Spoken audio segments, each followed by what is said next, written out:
G'day, how are we? Sorry to my two viewers, mum and dad, for the absence. I've been sick as a dog recently, so I haven't been able to upload properly. Now we're right as rain, we can look at the second project that we're doing. This next one is going to be the journey to creating a side sword. The end goal is to create something called a Munich town guard sword. Those tended to look a little bit like this. Now we'll go into a little bit more detail on those in the next video, so we are nowhere near to that point yet. This first one's just going to be a proof of concept that the blade we have is currently in the right state to make one. Like we mentioned in the broadsword video, these dark wood blades are beautiful pieces of kit. However, the tangs on them are pretty small because I didn't specify any length. Now this whole process actually happened side by side with the broadsword from the first two videos, and I used this piece to test that I could make a broadsword grip with the right length. We'll get into the results of that at the end of the video, but for now we just want a functional piece that we can test in the field and see if those small tangs will actually do the job. I'm not actually going to be doing a lot of fabricating or forging in this one. We're going to be going goblin mode on two broken Regine swords. One has the old screw pommels that they had like 10 years ago or something, and the other has this really nice crossguard with a single side ring. So the plan is hack those bad boys up, get us some parts that we can quickly test to see if we like the length of the tang. So let's get hacking. First things first, we need to hack off the end of this Regine longsword so that we can get access to that tasty little ringed crossguard. Hammering this thing off ended up being an absolute pain in the ass, but I think we're just stuck with that being as difficult as it is. We'll take that thing off and then start drilling out the pommel.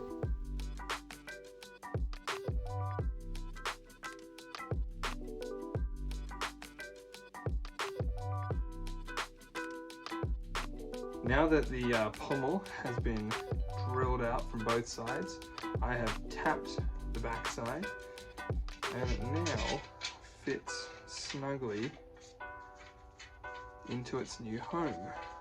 Perfect. Cool, so now we'll get started on the handle and then we can try and deal with the crossguard. I had a bit of trouble last night filing out the crossguard that has the side ring on it. It seems like it's quite a hard metal. I'll give the other crossguard a go for now and we'll see how we're feeling at the end of that. But for now, let's work on the handle. Good to go in a little bit. Oh shit. So we've got a bit of oak cut out. It's already got a hole in it from a previous project. I'll chuck it in here, we'll file out that whole square so that it fits neatly into the side sword tang. And then we'll get started on the hilt, the crossguard.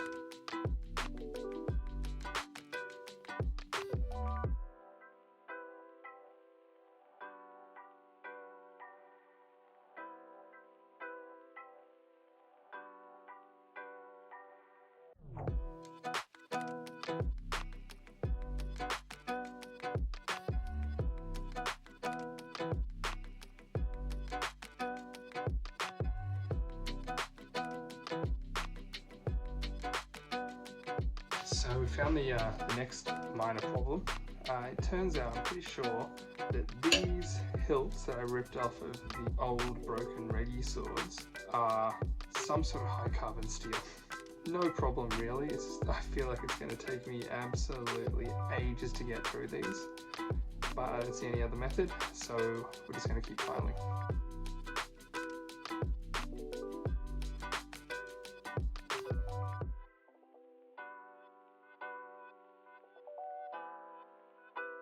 Everything is fitting now. We're going to do a bit of woodworking on this guy, get them looking all neat and tidy, and then I guess I just got to oil that, and that's done. Oh yeah, alright, hopefully we're done soon.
point of filming this, we've had a few fights with the test piece we just made. And look, we tried, and it's not great. While I'm holding this thing, especially in a glove, I am pinching onto the pommel for dear life. When I swing it, it feels like it could come out of my grip at any second. Now the timeline's getting a little confusing, but this is actually why I decided to cut the broadsword in the last video, and I'm going to need to cut this one as well. So I think the plan from here on out is to create a much nicer guard. We'll cut back the tang, we'll create a brand new grip, but we will keep the pommel. Can't see it under the glove, but we will keep the pommel. The end result of this is a pretty unusable sword, but we've learnt some stuff. We know where we're going from here, so I hope you join me for the next one where we actually get this thing working. In any case, it's been great having you along, and if you want to see more, please do like and subscribe. I'll stab you.